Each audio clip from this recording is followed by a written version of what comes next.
మాట్లాడడం ఎలా చూడాలి? ఈ వ్యాఖ్యలు ఎక్కడి వరకు దారితీసే అవకాశం ఉంది? దీన్ని ఎలా కవర్ చేయబోతున్నారు? ఇక్కడ రెండు సమీకరణలు అంటే ఇప్పుడు ఏది జరిగినా కానీ కొండ మురళి కానీ అలాగే కొండ సురేఖ కానీ వీరు వాళ్ళు మాట్లాడలేదు కాబట్టి ఇక్కడ మామూలుగా దీన్ని చూడాలి. కానీ సుస్మితా పటేల్ మాట్లాడిన తర్వాత ఇది చాలా తీవ్రమైనటువంటి ఆలోచనలకు దారితీస్తున్నటువంటి పరిస్థితి. మరి ఎటువైపు దారితీస్తున్నటువంటి ఒక ఆలోచనలు కనుక ఒక్కసారి కనుక చేయగలిగితే మరి కొండ సుస్మితా పటేల్ తీవ్ర వ్యాఖ్యల వెనుక ఎవరైనా ఉండి చేపిస్తున్నారా? మరి అంతర్గతంగా కూడా కొన్ని శక్తులు ఏకమవుతున్నాయి అన్నటువంటి ప్రశ్నలు కూడా తలెత్తున్నాయి. ఓవైపు కోమటిరెడ్డి ఫ్యామిలీ అలాగే మరోవైపు ఒక్కొక్క దగ్గర నుండి కూడా ఇక్కడ కొంత పార్టీలోనే అంతర్గత వ్యతిరేకతలు స్టార్ట్ అవుతున్నటువంటి నేపథ్యంలో ఏం జరుగుతుంది? మరి వీరంతా వెనుక నుండి ఒక్కసారి చిన్న అమ్మాయి అయినటువంటి సుస్మితా పటేల్ తోటి ఇక్కడ మాట్లాడిపిస్తున్నారా? మరి అందరి ఆక్రోశం ఏదో రూపంలో, ఎందుకంటే ఒక్కొక్క బాధ్యతలు ఉన్నారు కాబట్టి బాధ్యతల నుంచి తప్పించేటువంటి ప్రయత్నం చేస్తుండొచ్చు. కానీ ఇక్కడ ప్రస్తుతానికి తనకు ఎట్లాంటి బాధ్యత కూడా దీంట్లో లేదు కాబట్టి మంత్రి పదవి అంటే తల్లి మాత్రం మంత్రి పదవిలో ఉన్నది. మాజీ ఎమ్మెల్సీగా పనిచేసిన కొండ మురళికి ఒక క్రెడిబిలిటీ ఉంది. ఇక్కడ నుండి అంటే రాష్ట్ర నాయకత్వం నుండి ఏఐసిసి వరకు వారికి ఉన్నటువంటి ఒక చరిష్మా కూడా అక్కడ డైరెక్ట్ వెళ్ళి మాట్లాడగలిగేంత ఒక క్యాపబిలిటీ ఉన్నటువంటి నేతలు. మరి ఇట్లాంటి నేపథ్యంలో ఇక్కడ ఈ మాటల వెనుక అంతరార్థం వెనుక కాంగ్రెస్ లో ఉన్నటువంటి అంతర్గత శక్తులే దీన్ని ఏమన్నా చేస్తున్నాయి అన్నటువంటి ఆలోచనలు కూడా ఒక్కొక్కరు వ్యక్తం చేస్తున్నటువంటి పరిస్థితి. మరోవైపు మరి కొండ మురళి కొండ సురేఖల దారేటు అన్నటువంటి ఒక ఆలోచనలు కూడా మొన్న రేవంత్ రెడ్డి సీఎం గారు మాట్లాడినటువంటి మాటలు చూస్తుంటే మరి ప్రత్యామ్నాయాల కోసం వెతుకుతారా అన్నటువంటి ఒక ఆలోచనలు వచ్చినాయి.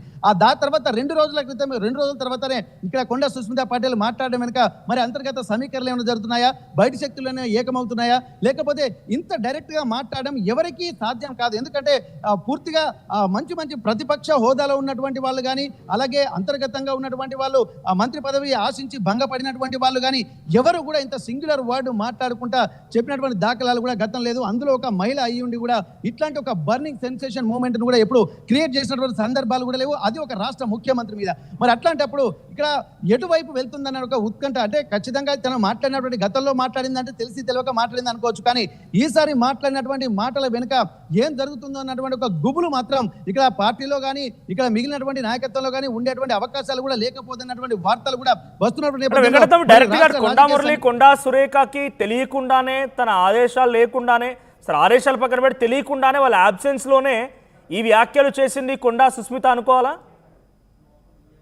అయితే ఇక్కడ మనం గమనించాల్సింది ఏంటంటే ఇప్పుడు అనుకోవచ్చు, అనుకోకూడదు. ఎందుకంటే ప్రస్తుతానికి బర్త్డే వేడుకల గురించి తను ఇంత సర్ది చెప్పారా లేదా? మరి ఎప్పుడైనా సరే కొండ సుస్మితా పటేల్ మీడియా ముందుకు వచ్చినప్పుడు ఏదో ఒక సెన్సేషన్ అయితే క్రియేట్ అవుతుంది. మరి ఇక్కడ తెలిసి చెప్పారా లేకపోతే తను అమ్మా నాన్నలకు జరుగుతున్నటువంటి అవమానాన్ని చూసి తట్టుకోలేక ఇప్పుడు ఇట్లాంటి వ్యాఖ్యలు చేశారా? ఏం జరిగితే అంటే ముందే చెప్పింది, మా అమ్మా నాన్నల్ని అంత మంచి వాళ్ళు చాలా మంచి వాళ్ళు ప్రజల సర్వీస్ కోసమే ఉన్నారు, కానీ నేను మరీ అంత మెతక వైఖరి కాదన్నటువంటి విషయం కూడా తను స్పష్టంగా చేసింది.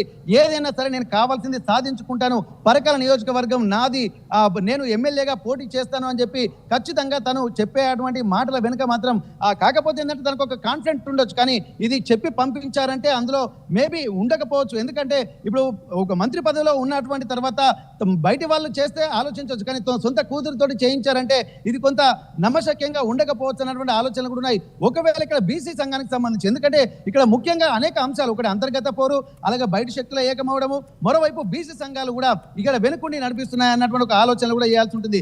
ఎందుకంటే ముఖ్యంగా బీసీ కార్డును కూడా మళ్ళీ ప్రధానంగా స్పష్టంగా తను ఉచ్చరించినటువంటి పరిస్థితి. మరి బీసీలను ఎందుకు ఇంత అనగదొక్కుతున్నారు అన్నటువంటి విషయాన్ని కనుక ఒక్కసారి పరిశీలిస్తే కొండ మురళి ఎప్పుడైతే ఈ రాజకీయాల్లోకి వచ్చిందో ముందుకు తను అనగదొక్కాలనుకున్న వ్యవస్థ ఏంటంటే పటేల్ పట్వారీ వ్యవస్థను మాత్రమే